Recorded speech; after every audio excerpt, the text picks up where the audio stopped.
Hello everyone, we're live for a very, very special edition of Ammonize this week, the Hangout in Person edition, and I'm live in my kitchen for the first time ever with a client, the lovely Zara Altair. This week I'm having to wear my glasses because I've got to read off the big screen. How are you doing, Lee? How's the voice? Yeah, I'm all right. As you probably noticed, I'm having a few technical issues as well, so I haven't put my my big camera on. I haven't put the prop one on. Whoop. And also, I forgot to do that as well. Night. Yeah, it's going to be one of those nights. Well, we've got the comment tracker working anyway, which is unusual. I can see we've got quite a lot of people in the audience. We've got Scott, we've got Sheila, we've got Christopher, Sean, Kristen. Yeah, we've got everybody present. So, what I've got to do is do the really tough question to Zara, which is, how much do you remember of last week? That was another lifetime ago. I'm on vacation. But you know what? I did start with HTML. Excellent. Excellent. I did. I think that was a very wise advice. And it's something I've been resisting for a really long time, you know, because I had friends in San Francisco. So this was, 20 years ago. There's like, yeah, it's so easy. You can just and I'm like, no, I'm not gonna, that's, and it's time. Yeah, and it is a very logical language, isn't it? It's not that scary when you start. No, it's not. It's very logical. Start here, end here, and then do whatever I tell you in the middle. Yeah, exactly. So that's good to know. And I know that you'll get on very well with that. It's one of those skills. It's easy to pick up the basics. Mastery takes a little bit longer, but just the basics already empowers you to do a lot, because you can start to see very quickly how well somebody else knows what they're doing. And even just this very simple thing, if people know that you know the basics, they can talk to you more intelligently about what they're proposing. This is true. This is very true, because it is a very basic language. I probably shouldn't use that word basic, but and we allow it. I'm dating myself, but yeah, it could be worse. Could be Fortran. Very straightforward. Let's put it that way. A very straightforward language, which now that I'm starting, I encourage everyone to do that. Yeah. I don't know why I was so resistant for so long, actually. It was something to me, so I'm going to share this just so anyone who has the same feelings. It was this mythological thing that my geeky friends could do, but that I didn't know, and I wasn't taking the time to do it. And then, Ammon last week put the pressure on me and said, do it. And, I started investigating and going through the lessons, and stopped when I went on vacation. But it's very straightforward. It's very logical. There's nothing that's going to stump you in the beginning learning process, because it is essentially start here, end here, and I'm telling you what to put in the middle. Yeah. And that's how it works. And so you can code down the whole page with your HTML, doing everything that you want to do. The more language that you learn, the fuller your context will be on the page. And I'm still, one of the things about vacation, vacation for me is a couple of things. Is not doing work, except here I'm making an exception, a wonderful exception, I should say. Not doing work, and it is going out and doing things, and it is also a time of reflection, life reflection, and just everything that's going on in life. Vacation to me has always been like that. It's like cast the net far out and see what comes back. And I always use vacations in that way, and that it is clearly not work. It is not work. It is not bifurcated. Oh my gosh, I have to check on Google Plus and see, you know, what everybody's saying and comment and da da da. It's like, nope. For the time I'm gone, I'm gone. And it frees up your mind, because one of the things I've noticed being on vacation is that I've been spending a lot of time working, you know, and vacation is a time to pull back from that and be yourself to the fullest, I hope.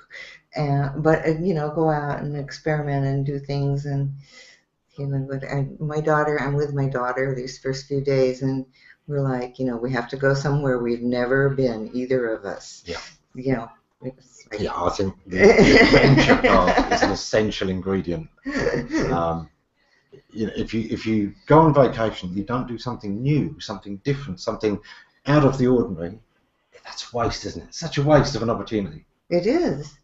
It is. It is. So, you know, so we've been to some non-traditional places, and anyway, it's been lovely. And tomorrow's her 12th wedding anniversary, so she's going home to be with her husband, and then I'm on my own. Yeah. Christopher's already worried that we've got the rage spray. any pests. No, we opened a box up earlier, and 2 spiders ran out. And it's my job in this house to take care of the spiders, you know, chase them away, whatever. Sometimes they're humanely put outside, sometimes they're not so humanely disposed of. So I'm curious to see how many people in the audience already know HTML. Well, I know that we managed to get Sheila to take a look. Oh, great. But yeah, anyone out there that has already started looking at HTML since the last show, drop us a comment, let us know. I know that you know, it is. And I think Kristen has too. Yeah. We're getting some comments also about the technical issue being that my latest advanced 3D background. Yes, right, it is. Yeah, I'm going to get up and make the coffee in a minute, so that, you know, we do get to have the hangout this time, and this time you're all guests in my house, so you know, it did take a bit of clearing up. So Lee, when did you first start messing around with HTML yourself? How did you get started? Yeah. Do you remember when it was coal powered? No, you have to excuse my voice tonight. I'm not very, the throat's all stuffed up. So, let's go back 17 years ago. I had an email address. A friend of mine, I've been asked to design a website.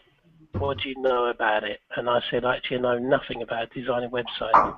He said, but you've got an email address. Surely you know how to write that HTML, don't you? And I said, no. What is it you want?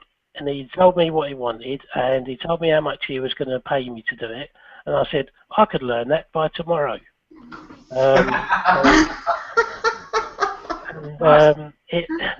It was a shed load of cash, and I wasn't going to turn it down. And I was in design at that time, so we're talking about 17 years ago, when essentially all you had was a load of text and a couple of images, and that was it. And everything took about a week to download. So I learned it, and I found out who I was working for. It's this little company called Microsoft, and it's building a game site for them. So that was 17 years ago. And since then, obviously, well, I don't actually write much HTML as such these days. It's all PHP and CSS. Yeah. And variations of. But essentially, I always think of it this way: if you're, as a business, you've got to have a website. It's the same as, you know, if you're a delivery business, you've got to have a truck or a car or whatever, a van. You don't necessarily need to know every single bit about that van, but you need to know, you know, which pedals to push. What happens when you turn the steering wheel left or right or whatever. So, you know, as a business who needs to have a website, you should know the basics, if not, everything, but know the basics of HTML. So that one, if you get somebody to build you a website, you can check it, you can test it, you can make sure it's all working. And if it's not working, you can suggest something, or at least talk to them on a language that they understand as well. I often think it's a bit like a car where you don't need to be a mechanic, but it really helps if you know how to change the oil, you know how to check the radiator's got enough water in it, and you know to check your tyres. You should know the basics of maintenance. Yeah, definitely. I mean, but also when you're talking about website stuff, you're not just talking about the back end of it, the HTML. You're talking about the usability. You're talking about the functions of it, what you can and you can't do. I mean, I remember, 15, 16, 17 years ago, working with graphic designers who thought you could have this huge, bloody great image on the homepage. And we're talking about 5 or 6 megs of one image because they did that. Well, we did it on a magazine, so why can't we do it on a website? Nice. For the first 5 years of my career was teaching people why you can't do that and working with lots of why you can't do it. I like it. Yeah. Do you think whether it's a good idea or not, it's just physically it's pointless. It's impossible because you just lose people. As simple as that. No sugars in mine, by the way. You don't get one. Oh, great. I've got a sore throat, I've got a headache. You didn't come down. You're probably glad I wasn't there this week for this disease going on. No sugars, are No, thank you. Yeah. Well, go on, Zara. I think it's really sound advice, to do that. Because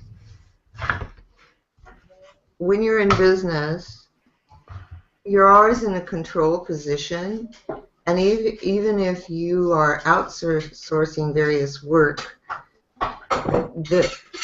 you do exactly what Anne said. If you know enough to ask the right questions.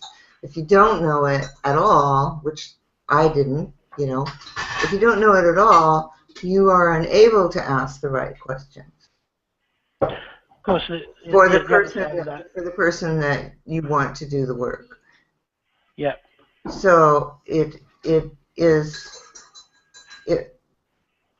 I mean, we're all online. We have an online presence, and to facilitate making it work, just having that basic knowledge is really important. I mean, as soon as Ammon said it and he put it in a different light, I was like, okay, this makes total sense. Why didn't I think about doing this before? Yeah, it's going to be something. Yeah, I think about it just a lot as like Scott Scowcroft often says about video. This is a skill of this century, and you are never going to regret learning it. Right. You may not need it, but you're never going to regret learning it, and you are going to use it. So it is something that really you should be taking on. I think we've got a couple of people with issues with the. What's happening? Yeah. If anyone's still having issues, the YouTube link should be embedded. Try it on YouTube. Sometimes I just find that the Hangout app won't load properly. If you go straight to YouTube, you should be able to watch it there. You can always. Yeah, I posted the YouTube link earlier on in the stream just now. Yeah. Somewhere. Cool. And yes, Christine, that's a washing machine, isn't it? The white thing there. Yeah. It's a washing machine. English kitchens don't always have washing machines in, but it's more likely than I think American kitchens. They're just lazy with the plumbing here. So when you've got one room with the plumbing in, why plumb in the utility room as well? So in a utility room, we've got the dryer and the fridge freezer. Doesn't need the plumbing. And some houses have a dryer and or a dishwasher as well. Yeah, we've got a dishwasher. Yeah. Oh, right, yeah, you're posh, yeah, I This forgot is about the stove right here. Yeah. This is the stove. This is the washing machine. I don't see a dishwasher. Oh, I do see. Yeah, that. So just what, about each one for so that. Zara, what changes are planned for the website? What changes You've are got, planned for the website? You're asking me this on vacation. I did the ad rate. Yeah, but in my head, there are some changes I would like to do. One of the things I'd like to do, and something that was mentioned last week, Lee, was to include more visual properties. It's very text rich at the moment. Yeah. And so for me, that also involves, as you mentioned last week, that the actual WordPress theme that's currently being used has a lot of features that can enable all kinds of visual delights on a website. I just need to learn how to use them. The first thing I learned with that theme, I learned about making, I think, what they're called content boxes, so you can have a little short text of context with a link to the fuller page. Right. And I like that because the old way that page was presented was just text with, links. So you could link to that other page. And I like the content box way of giving a little introduction before you actually go to, and it gives you the ability to search through, do I want to go look at the quick tutorial YouTube videos, or do I want to learn about getting in touch with Zara because I need some help with something? So it segregates those out and puts them in those little paragraphs, which are labeled content boxes, and then you can zoom off to wherever you want to go without having to go to every place or even read about every place. I like that. And so there's more work to do on the other pages in the same regard as making them easier to grasp instantly with visuals. I think there's something called buttons that do the same kind of thing, but there's a graphic little button that sort of illustrates whatever it is the topic. Okay, I think they call them buttons. Mm-hmm. So one of the things I have to do is, besides HTML, I have to learn the language of that theme. Right. Right. So the work ahead, Lee, is making it, I still like lean, mean, and clean. Yeah. I do. I like the white, and I like the, I feel no reason to make it purple and yellow, and no. I like the lean and mean and white.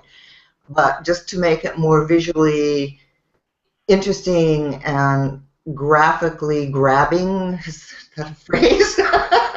It is now. But so you look at the page and you don't have to read, you don't have to read down here. That up here there's a visual that says, boom, this is it on this page. And because each page has its own thing to tell people. But right now you have to read above the line. Mm-hmm. Right now you have to read above the line in order to get that. I tried to make it at least that much, that above the line was what it is, and below the line is these are the details. But I think that having that graphic stimulation, I think, just really engages people more and gets it out of that, just another website with text feeling. Yeah. So those are plans for the future. Does that make sense, Lee? Definitely, yeah. I mean, images are one of the hardest things to get right, but for the user, they're the most significant elements. Because I can see that image. Is that interesting to me? Is that what I'm interested in? Yes, no, I'll go off and do something else. Or yes, that's grabbed me straight away. I can read the Alexa and click straight. That's the main thing I would say that's missing at the moment. So it's good that you're on that path. the one thing I say with images is there's several ways of going about them. On the one hand, you've got, you know, the classic thing, image. This pretty much illustrates what I'm doing. It's as close as I can get to an illustration of this thing, and that's fine. But there's a lot of things that are harder to illustrate. You know, when you're trying to illustrate a concept, that can be really difficult. Try and illustrate expertise, and you know, you're down to people in silly hats or with clipboards or something. It gets tricky. Sometimes what you need there is you know, what they have in marketing, which is an image that sets a mood or feeling in which you can then tell your message. Right. We see that in a lot of sort of aspirational things. You know, you've got somebody running through the fields, and actually it turns out to be about, you know, self-development or self-expression. Nothing to do with fields or grass or running. But the idea is that it freedom and joy. It sets the emotional response that you want. Yeah. That's what, and I think that is exactly what visuals do. That especially when you're offering something that is in many ways intangible. It's not like selling widgets. But when you're offering intangibles, the visual that you want is the feeling that you want people to have when they're engaging in your services, whatever they are. I don't know. I'd love to hear what Christopher has to say about that, because that's his thing. No, he's just doing the squirrel stuff. I can't read because the light's reflecting off the comment. He's doing the squirrel thing about the bag on the stove. You see, the paper bag is still full of extra food, because we went to a barbecue place and the two-person platter was a dish that wide. It was huge. Covered with pulled pork, beef brisket, barbecue chicken, a whole rack of ribs, sausage, yeah, just absolutely fantastic. But for the first time ever, I've had to get a doggy bag because it was too good to leave there. No, Chris. This is a bag that has turned up today. This is, you know. And there is a cover on that cooker as well, isn't there? So yeah. It's not high risk. I'm actually more panicky about that cable next to your sink, but it's health and safety. Yeah, well, the microwaves, you know, that's fine. Yeah, I'm more worried about the holes in the wall than that. Bullet holes. We refitted this for some parts a while back, so you know the shelving's not that new. The TV is pretty recent because we've got you on a 37-inch screen at the moment. Yeah. So. What does Kristen say? I noticed. Oh, the she bag. Said she noticed the bag. Okay, no, she didn't because it wasn't there. I am the doggy.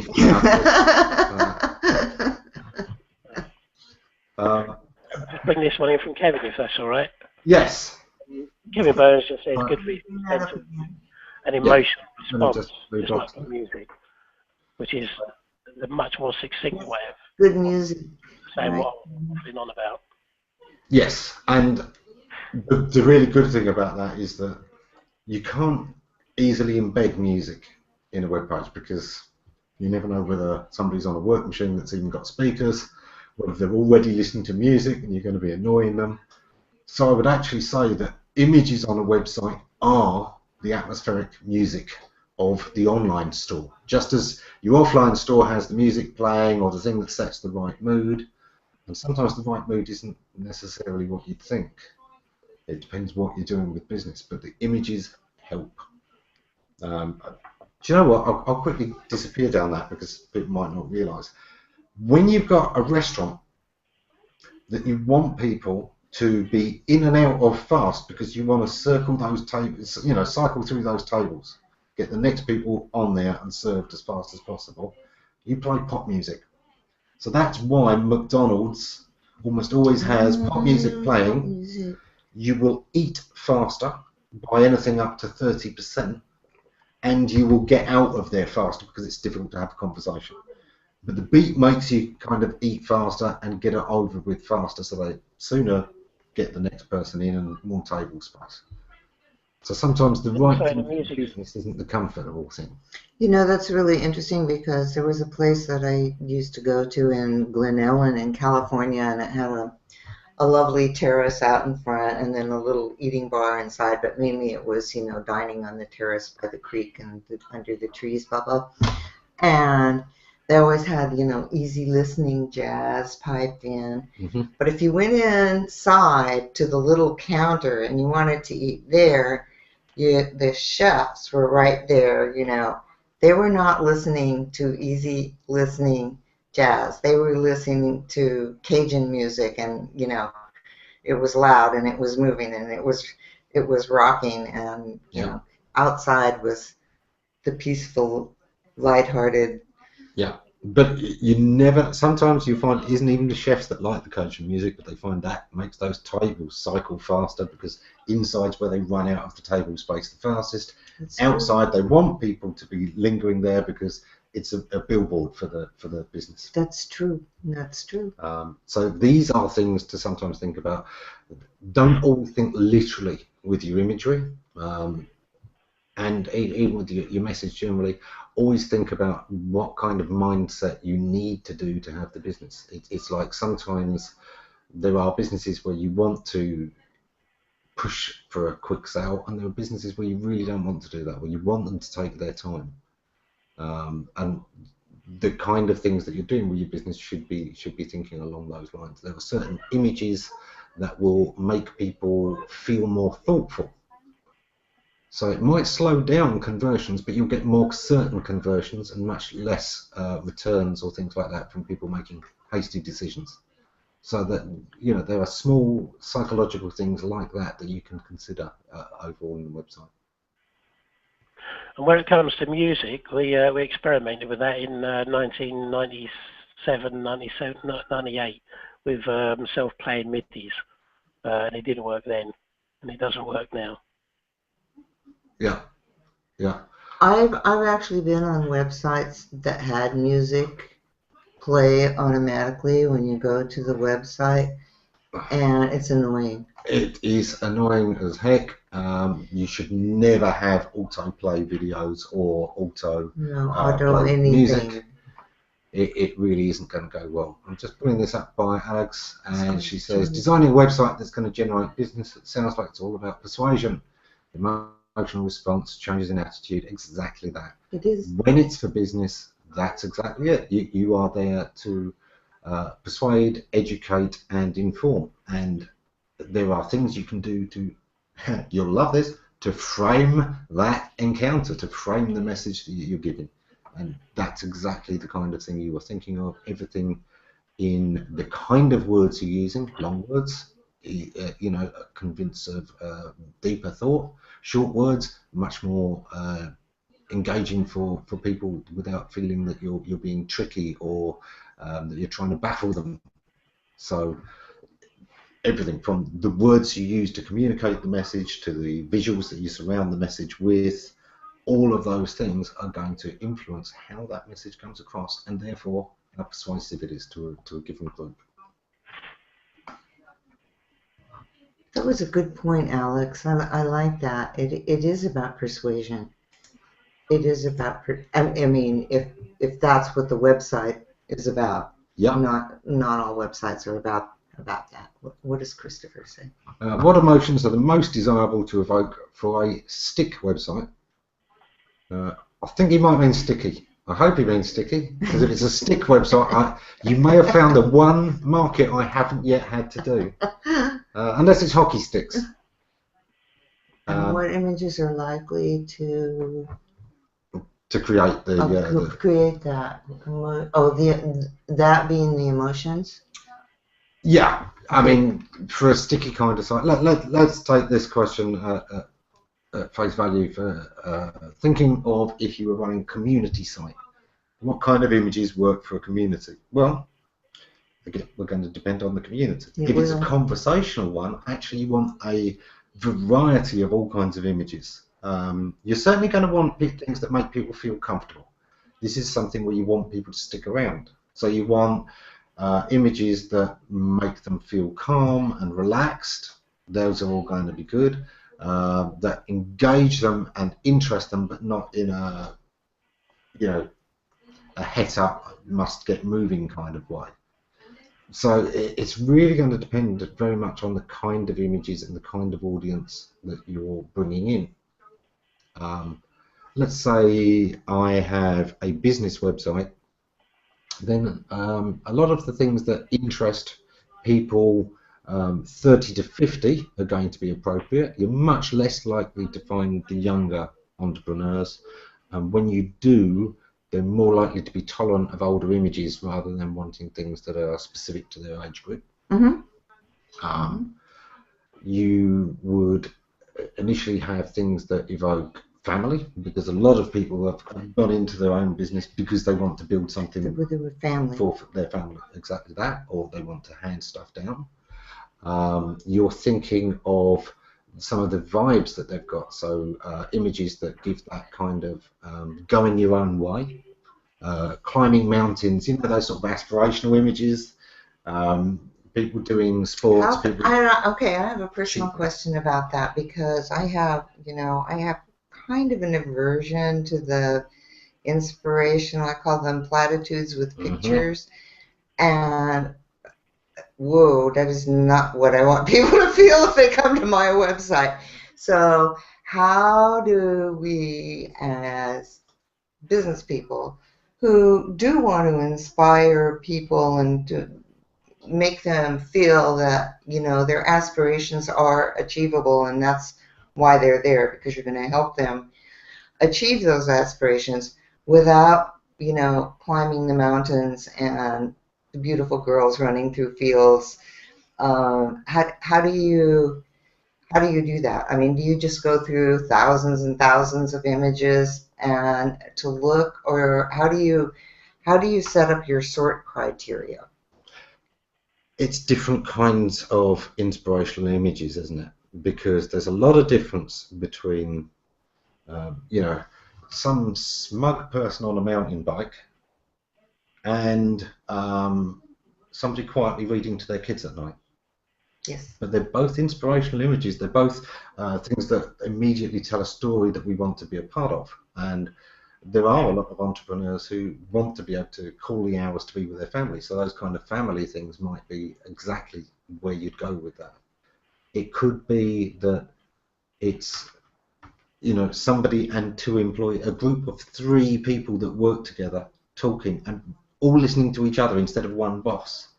That would absolutely appeal to some of those people. That will appeal to people very much. That appeals to people very much, yeah. The boss we don't want him there, or her, as the case may be. We don't want the boss there. We want the interaction of the people communicating face-to-face, one-on-one, even if it's, you know, we're doing it to the camera face-to-face. Yeah. That's a very good point. I was just curious when you started saying that, and I'm like, I actually like the mountain bike guys who are up at the top of the hill, you know. Yeah, that's their legs. That's all it is. Stick a man in shorts, exactly. But you know, when you're picking the visuals to add to, you know, what Alex said, you know, is the persuasion, that it is very subtle. It is very subtle. Yeah. So what I'm hearing from you right now is that it's the images of satisfaction by achieving the end goal, and in this case, it's being with your family and being able to do the things you want to do on your time. I mean, for me, for example, you know, my son is spur of the moment. He never plans anything, you know. He calls at 8 in the morning. He says, "We're all going in the car, and we're getting in the car now, and we're going to pick a beach or a mountain or whatever, you know. Do you want to come with us? We'll be there in 20 minutes." And I have to decide right then and there, you know. is this happening? And then also for me, my boyfriend is overseas about 80% of the year, and secret, we don't know where he is. And he may just appear out of the blue to have a conversation. So, you know, for me, that flexible time is just really, really important. But I think it's very important for most people who are going into business on their own, and for people who are working their business online and using Google Plus as a platform among their social media choices to promote their business. That Google Plus in particular has a way of promoting business by really engaging with potential customers and having conversations. And you know, one of the things that I found is those instant conversations that happen. You know, all of a sudden, bing! You know, somebody's there and they have a question for me, and it always makes me feel really wonderful. You know, they just like, oh, you know, I need help with this little tiny thing, whatever it is, you know, and I'm there. And that Google Plus, I think, allows us to do things like that to illustrate our knowledge or our skills or whatever it may be, to help people in a 5 to 10 minute conversation that other platforms might not be able to do. I mean, most of my questions are Google Plus centric, or some aspect of Google that people get stuck with. But that, you know, when we're doing that as part of our overall vision, that Google Plus just gives us the ability to be interactive with people and to engage with them in real conversations, even when their real conversations are about being stuck with something. It's still a real conversation. It isn't go to my web page here and look at the instructions. It's still a real conversation. Yeah. And I think that is one of the big powers of Google Plus.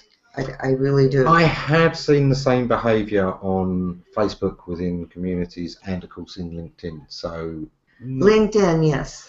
Not just G+. Certainly, you know, Twitter just doesn't allow for you to give a detailed explanation or anything when you've only got 140 characters. Right. All you can do is give them a URL where you've explained it. But I do think some of the collaborative nature of G+ is definitely that unique. It's you know, jump on a hangout. That's not something you can do at LinkedIn. No. That's not really even something you can jump on chat on Facebook, but it's not the same. You know, you just don't have that same sort of level. So. Oh, Heart G is here. What does he say? He's talking to Alex. Yeah.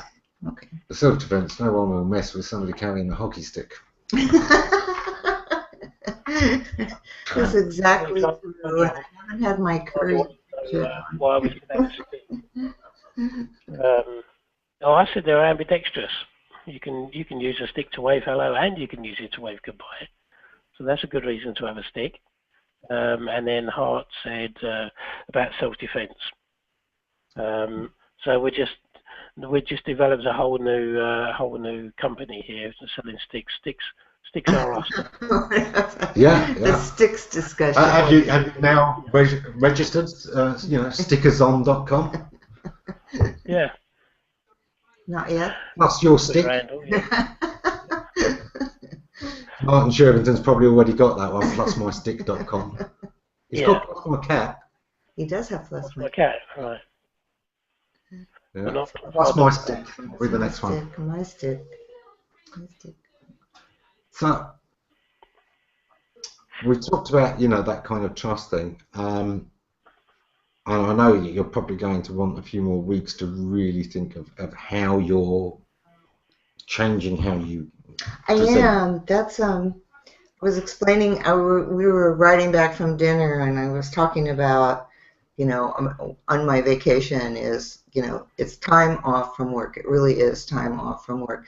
But it's also a time of reflection and sort of brainstorming. It's like whatever, it frees me up to have the the expansiveness to have these, you know, crazy ideas. Just, you know, oh, why didn't I ever think of that? You know, that sort of thing.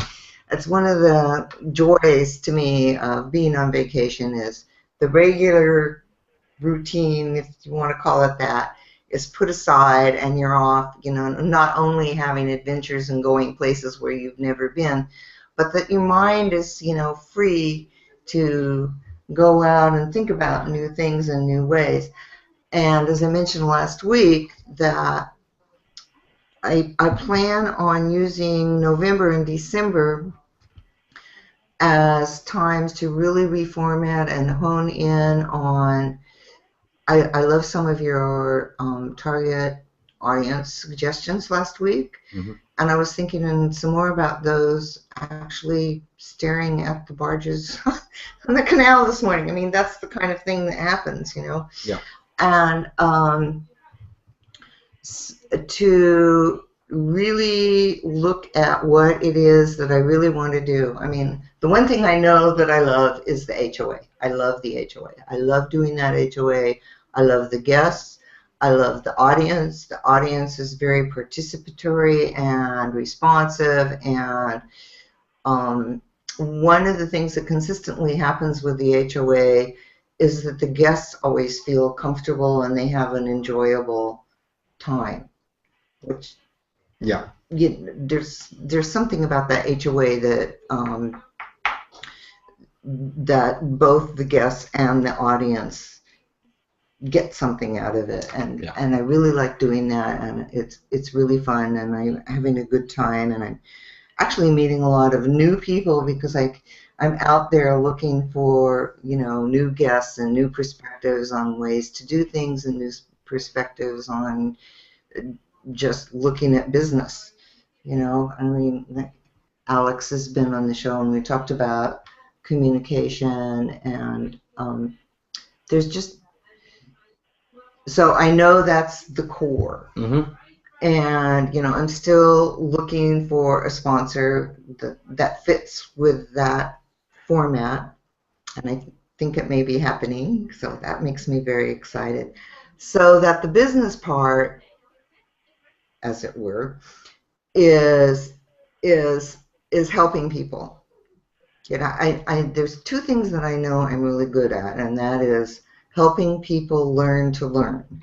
If that makes any sense. It's not that I send them to the web page. It's like if somebody said, you know, can you fix this for me? And I said, no. You know, I'll show you how to do it. And so I know that's one of my skills, is helping people learn to learn. And another skill that I have is, I don't know why, but it's like connecting people. It's like somebody comes and they say, I really need to learn it. And they're like, oh, you need to meet Fred because he's really good at that and he can help you. So those are two things consistently in my life that I know have always just sort of been there, you know, and that those are the strengths that I need to focus on. Yeah, everything else, like learning HTML, it's like doing your own bookkeeping when you're in business for yourself.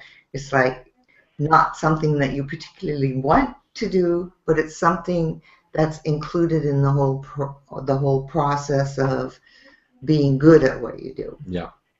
And being in business. That second one, the thing of introducing people who should meet, is, you know, classic networking. And there's two parts to networking. One is meeting people that can put you in touch with people you need to be in touch with, and the other is getting favors from people because they owe you, because you connected them with somebody that helps them, and the two things actually really go together quite well. So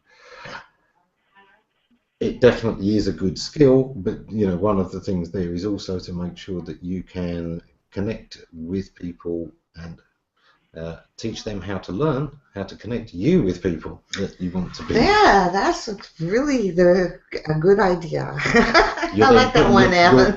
You're putting your two strengths together to empower other people to send you customers. So that's one of the things to definitely be doing. You teach them to do that, not only for you, but for other people, where they can get an affiliate scheme. So basically, I would say you would open up your own little affiliate scheme as well.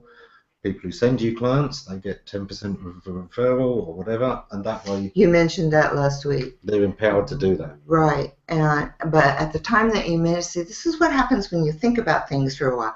At the time that you mentioned it, I was like, I was still in this track of affiliate scheme. Okay, you know. But now that you put it all together in this bigger picture, because I've been thinking about it all week, you know, is that oh yes, well that makes perfect sense. If I'm referring people, then this is for everybody, you know. If you're referring people, and then there's, you know, depending on what country you live in, country in a business perspective, you know, sometimes it's called a finder's fee, sometimes it's called a referral fee, but it's the same kind of thing where there's a percentage. Yes, exactly that. A commission, so to speak. I'm going to quickly go to Kristin's question as well. She's put up a few minutes ago. How do you make the transition between telling people answers in chat and comments, etc., which is free, and then directing them to your website where you can use that as a paywall? And this is the thing of saying that, you know, a lot of people are giving tips on how to use G+ for free. How can we charge for it without, you know, being totally at odds with that? How do we... Can I answer before you give your Sure. astute, wise answer?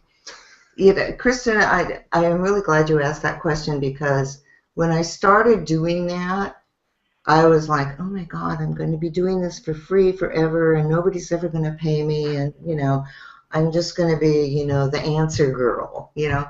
But I did it because I wanted people to know that I was able to answer their questions in 5 minutes or 10 minutes, depending on the complication. Or actually, the first time ever, the other day, there was something that happened and I couldn't answer the question, and I sent them off to, in this case, I sent them off to Christine and Craig at Circloscope, because something was wrong with her circles.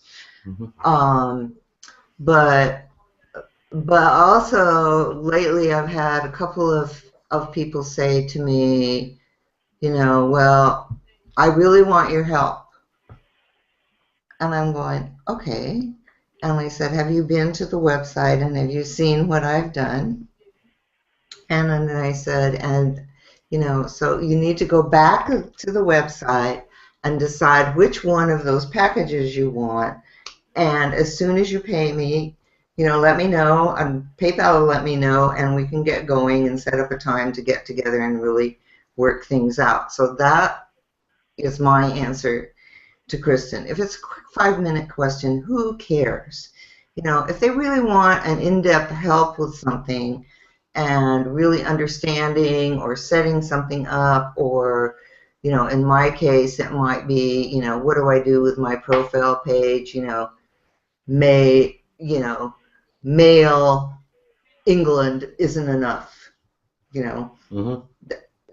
That kind of help, then it's for pay, and you have to say it up front. You just have to say, fine, okay, do you know what my fees are? Yes, no, you know, and you tell them, and help them decide what the service is that they're ready to use. And now that was my short answer. Now you go. It's all about knowing where your value is. Now, for me, I can very quickly answer a lot of SEO questions, and some others I can't answer in a short space of time at all. I've got to ask them 50 different questions before I know. Right. You know, I may need to know about the history of the website. I may need to know if they've had any problems in the past, how they've done link campaigns in the past, whether there's any other people working on their campaign that I don't know about. What are their competitors doing? Which keywords are actually performing for them well? All of these kind of questions can play into just one answer. So there's times when I can just say, well, a general answer is this, but you have to account for this, and this. And if you know, you can spend the time doing that, or I can spend the time doing that. If you make me spend the time doing that, that's payable. Mm-hmm. And that way they've got their answer. You've shown them very quickly what they've got to do, but in general terms, and they can see that there's a reason they've got to pay for the rest, that they can see that it's going to take time. And that's one of the things I often think in all e-commerce is so important. I can give you the plans with the wood, the measurements, and all the equipment you'd need to build a shed for your garden. Most of you still aren't going to build a shed. There's a lot of you are still going to want somebody to come around and build that shed for you because it's a lot of work.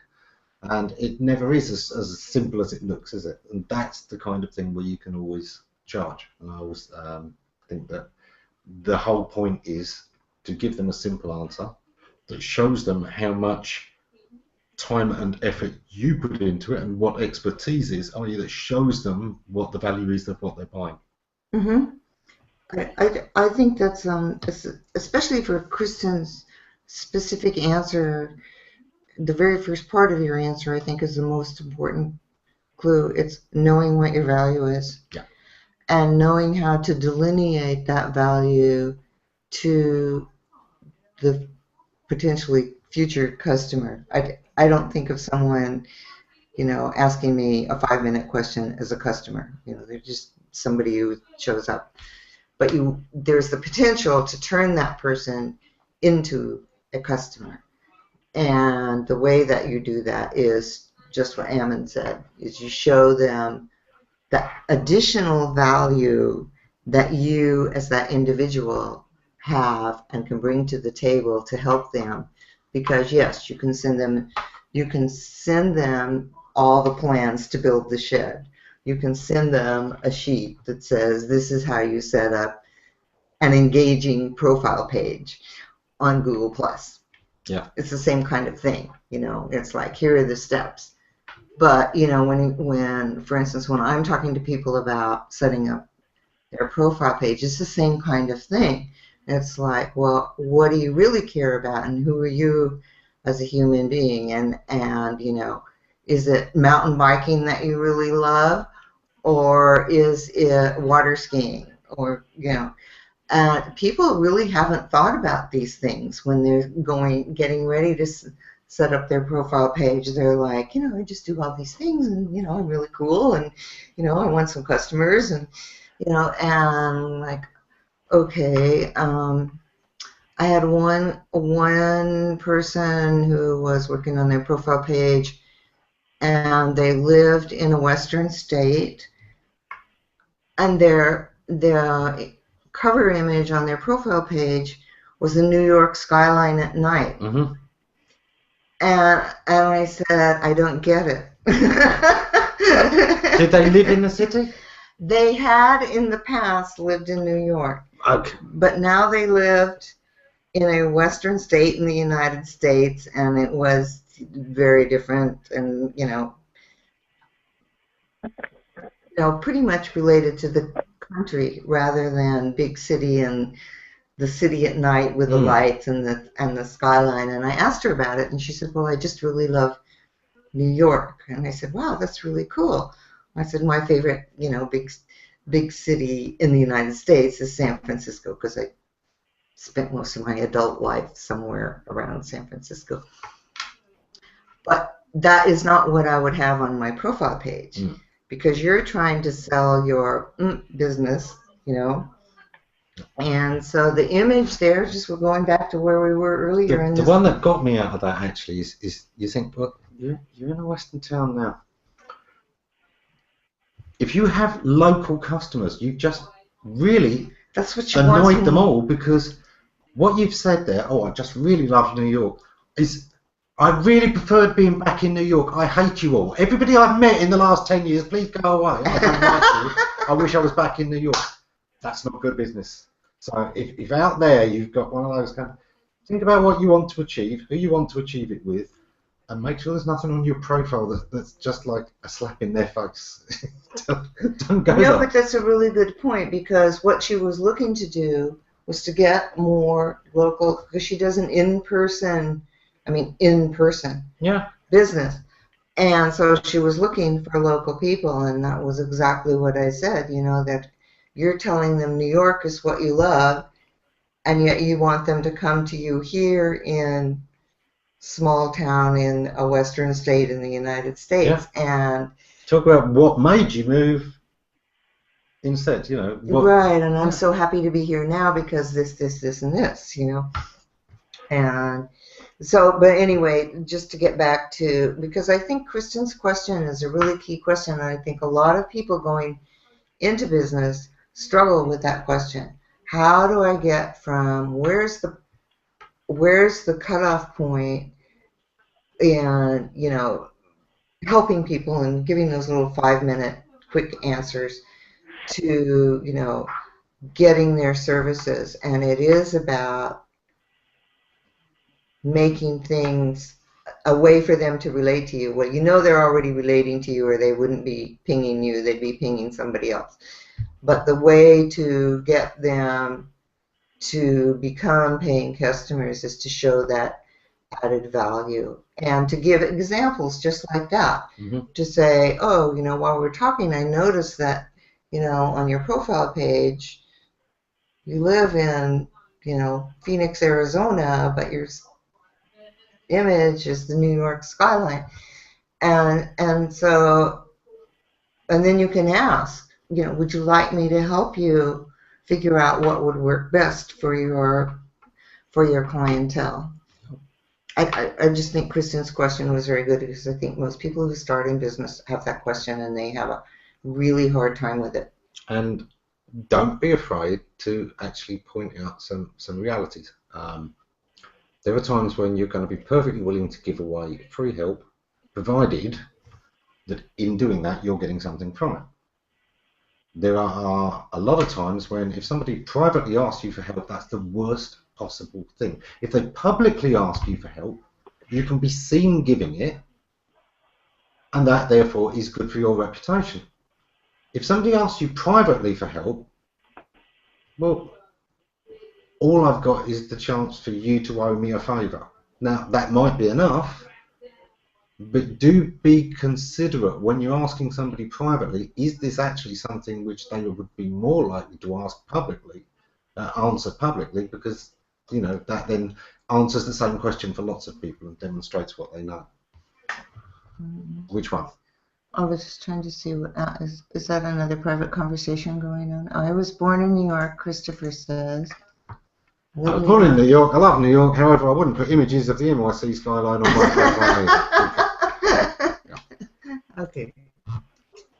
Don't worry. If there's any good comments out there, Lee pulls them up. And anyone who doesn't get their comment pulled up, blame Lee, because he's supposed to pull them up. Yeah, he's our wrangler. He's our technical assistant. Don't let him claim he's ill. Just spam him. I would also say the other side of not putting something like you know, New York skyline and things like that on your profile is that people will look at it and go, oh, you got a big posh West End office. Oh, you're going to charge more than the local people, even though that might not be true. That's the impression you're giving as well. That's a good point. Yeah, and often it is that we expect the local company to be cheaper than, you know, the big city company,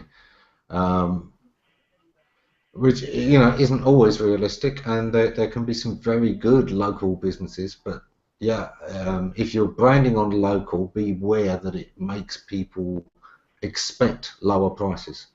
If you are, you know, an expert in your field, but you've moved to a location, that doesn't necessarily make you a local business. It doesn't necessarily make your market the local market.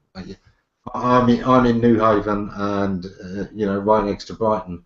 I don't bill myself as a local supplier in this area at all. I'm still, you know, a national and global SEO who just happens to be in this area. If you want one that's local, great, but don't expect my prices to be local prices. I'm just checking my profile now because I can't remember what was on there on the business one. I know on the personal one, it's the building sandcastles on the beach, which has got some significance. And it's also about being comfortable and happy and having a good time. But on the business one, I'm pretty sure it's still got the London skyline on it. So I'm just checking that one now. We've got Kevin here saying if they ask for help privately, it doesn't do you any good. Yeah, exactly. This is it. Sometimes if you can't give them cash, you can at least give them publicity. And if you're pinging them privately, you're asking for a favour twice, kind of thing, because now they don't get any credit for helping you either. So just be very careful when doing that kind of thing. You know, to an extent, I'd say Ammonize is a great example. I do this because A, it gives me publicity, B, it answers these questions for lots of people all at the same time.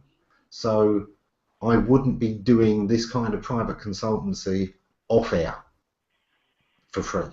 You know, if you want it off air, you pay.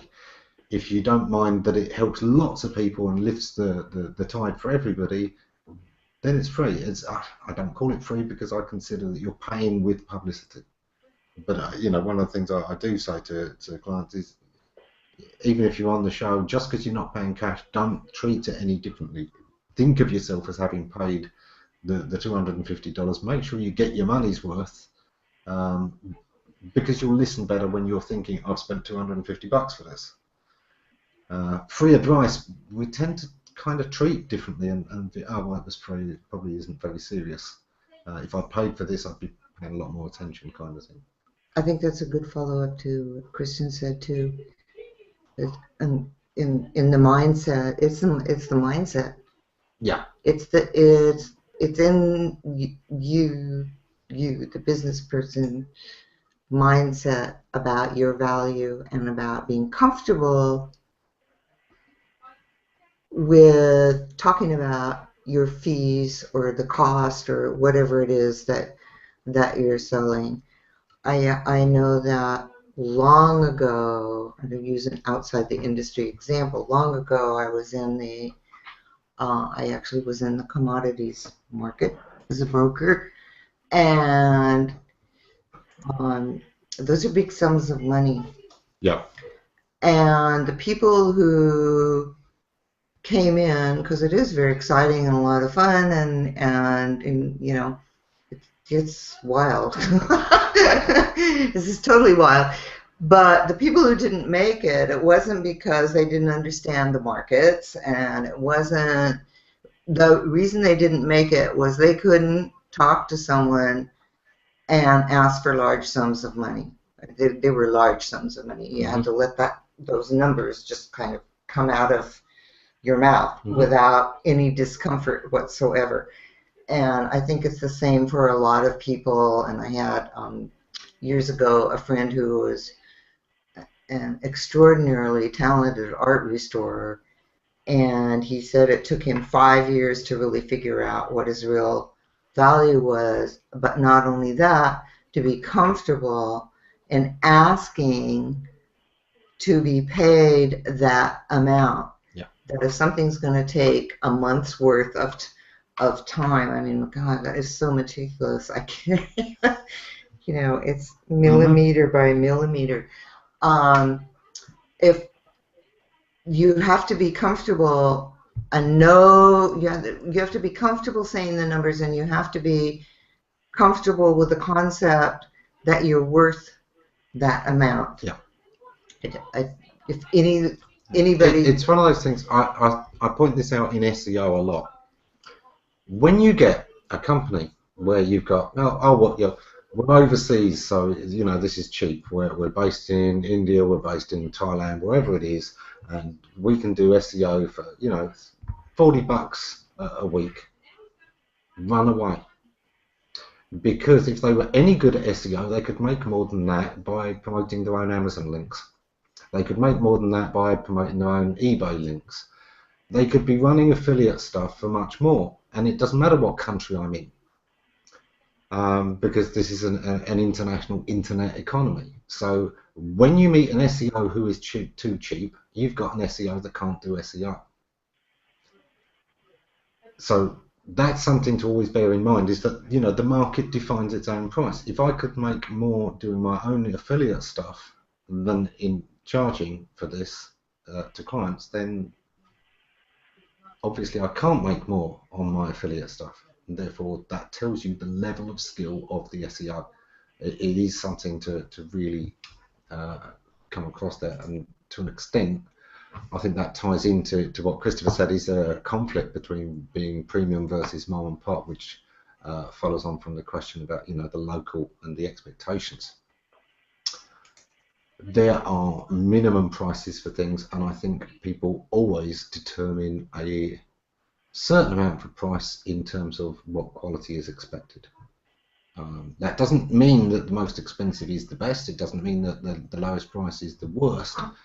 But I think it does alter expectations massively. And you can think of that, just, imagine two jewelry websites, and one's called Bargain Basement Jewelry, and the other one is called Imperial India Jewelry. Now, and they both sell the same comparable items. They may have comparable items, but your expectation just from the name alone is that the Bargain Basement one is going to be dirt cheap, and if you've seen cheaper, that website doesn't actually offer you very much now at all. Right. Whereas the other one, which was kind of going with the Imperial India, oh, that's exotic, that one's got more leeway. And these are things to always be thinking about, how you promote yourself. Yes, what you're comfortable asking for is a huge thing in business, and Tim just picked up on that as well. Yeah, it's something you need. He said exactly the same. That you've got to be comfortable saying it, and just rolling off yourself. It's got to be something. If you doubt your value, if you can't say that number easily, then that's sending completely the wrong message. You have to know your own value, and it's something I deal with a lot. I'm often told, oh, you're incredibly confident. You come across really, amazing. I know what I know. I'm really unself-confident. I question myself in things all the time. You've seen the level of thought I put into things, because I'm always double guessing myself. But when I know something, I know it because I've been through all those tests and I've got that confidence in it. And it's funny, it can completely change the way I'm perceived because I know what I know. Mm-hmm. And that's where you need to be with your value. If you haven't got that belief, that knowledge that you are charging the right price for the right thing and that this is a bargain, nobody else is going to believe it either. So you've got to get to that position, and you need to get there by double checking your facts, so that when it comes down to it, somebody can criticize it and you know where you stand because you've checked the figures, you've checked the facts, you've looked at what it's actually worth to people. And that's my kind of take on it. See, because I see, Tim, this is still a good example. He's been working so hard on developing his presence on Google Plus. And, recently, with wonderful images that he's been showing us, the stages as he paints. Yeah. That's just wonderful. That's just wonderful, Tim. And I remember when we first saw you, we can do this talking session, and then we're going to go back in Tim's studio and look at things, and it would get very quiet. And I just see you blossoming, Tim, and that last painting. Wow, that was a power punch painting. I love that. I love being a guest on his show when we really got to see him telling those stories for the first time. And and an artist is a storyteller. An artist is a storyteller, and one of the things that I used to work with artists, and Tim helps other artists with this. That's just wonderful, because one of the things that artists have trouble with is valuing themselves and valuing their work and getting their work out in the public. and Tim is doing this modeling of doing all that and modeling it for other artists. Look, here's how you do it. It's just fantastic. We're a little bit over the hour, which I'm okay Oh, with we are? because we were running a little bit late, so I always like to give people a bit extra. So, and Kevin's reminding us of last it. question. We tend to treat free advice differently compared to advice where we pay for it, except when getting ammonized. Do you know what, Kevin? I'd love to think that I was the exception, but I'm not. There are a lot of people who, even watching these shows, it's different to when it's you. It's different to when you've paid from it. And, you know, I give away everything I can, but it still surprises people sometimes when they get the same kind of advice in a paid session. What's Kristen asking? How much do you put in having reviews from people on your site? It's going to depend, Christian, on exactly what your target market need to see. There's an old article on my ammonjohns.com website, which is called Expert, Peers, Pals and Trust.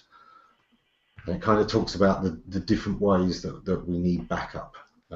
We like the social proof and the idea that everyone knows about this and, you know, it passes the everyman test. We've got the real experts, the people who know exactly what they're talking about, who say, yes, this is very good. We've got the people who are in position like us. You know, those content curators, the ones who've been out there and read all the different things and collate the very best advice, you know, that kind of thing. There's different kinds of experts. And then there's your friends who you trust. So if they've gone along something like this, you're quite willing to go with those. Now, in that article, I kind of talk about all those different ones and how to become that kind of person to everybody. When you're writing on your website, you are either in that top level expert. You know, if you're selling products, you've had to buy these products, you've had to decide what products to stock. You should know about your products. You should know why you chose those. You should have a certain amount of expertise on why these products instead of those products. Talk about that. You are branding yourself as an expert. You're sharing your expertise. And if you do that in a really honest way that connects with people, you become their friend in the trade. And if you're not in that expert position, then just talking about it in that content curating kind of way. You know, we do this, but, you know, I noticed there's a lot of other people, and here's how people use it. You're just not that high-level expert. You're just somebody who is experiencing this all the time and sharing what you know and giving that whole personal perspective. I'm no expert, but here's what I know, and here's what I know I don't know. Mm-hmm. You become that friend in the Kristen's trade. already doing that. Yeah, absolutely. So, yeah. Absolutely. Well, we're really at the top of the hour, so I've got to say, you know, fantastic couple of shows. It's been an absolute delight to spend these, you know, couple of hours with you. It's been so wonderful. It's just been fantastic. I want you all to know that Ammon is even more delightful and more sparkly in person than he is on camera. It's just delightful to spend some time with him, and I feel extraordinarily honored to be Ammonized these last 2 weeks, and it feels like very perfect timing because we switched slots, and because at first I was like, oh, my vacation, you know, I don't want to work in my vacation, and then you know, we just decided to do this hip, you know, and that was just really wonderful. And everything that happened last week and all the suggestions, it just got my mind percolating. And so, you know, I have another week of vacation, I get more mind percolation, and it's been very helpful. And one of the reasons that I felt that, you know, who cares about Zara and her business being Ammonized, but at the same time, I just felt that I'm in the position that a lot of other people are in. And I think that the answers that have come up both last week and everything that Lee had to say last week about technicalities and things, and there were a lot of areas that you explored. I thought that last week, particularly, all the brainstorming about the different ways that you can think about potential clients and the ramifications of focusing your energy on this target group or that target group, or maybe these two, and those are the two you really want to focus on. That was really helpful for me. That was really helpful for me. It's just like, you don't have to have just one little target market. You know, there can be specific target markets with different products, as it were. And they're all, as an individual, it perfectly fits with you as the individual in business when you think about how you're meeting with those different target markets. That part of last week I thought was extraordinarily beneficial for me to really expand my thinking about the target markets and who they could be. I had this narrow. And so you took it and you took the blinders off. I was going down the street like this, and I went, oh, look, and see, I was like being in an airplane, and you have to be aware of, up and down and all around. Yeah. And, this is even got to be scarier than being on a boat, because there's down below, there's up above, there's and the other stuff. So it was that opening up. So for me, it's been very, very helpful. I can't say enough about meeting you in real life. That has just been a delightful lesson, so I want to thank you very much. Well, Christine says thank you to Zara and Lee and myself, and Heart GA, exactly. Enjoy the discourse and information. Thank you, everyone, and enjoy your vacation, which absolutely is the thing. I hope you have a great vacation. The good thing is you've got these videos to come back to afterwards. Exactly. So you don't have to do too much thinking now. We will follow up with you in the new year as well. Okay, terrific. I like it. There you go. So thank you very much. Lee, nice of you to drag yourself out your sick bed and be here with us this week. Yeah, it was my pleasure actually. It took me a bit by surprise, which is why I haven't got the big camera on and the good lighting and all the rest of it, but never mind. This week we've got a big week for UK Biz Hangouts. Got a new series I'm producing coming up. Follow the stream. You can look up. Oh no, you can't. No, I haven't got the lower third on. But yeah, just check out. And that'll be it. Yeah, but I'll stick it in the comment stream later on. Yeah. Excellent. We're doing another bogus hangout with Bill this week, so that'll be fun. We've got that is so joining us, and well, who knows? John Moore. Oh, wow, that's going to be wild. Yeah, we'll see who else drops a message and gives us a good reason for wanting to be on the show. But yeah, other than that, take care, everyone. Great time. Thanks, everyone. See you soon.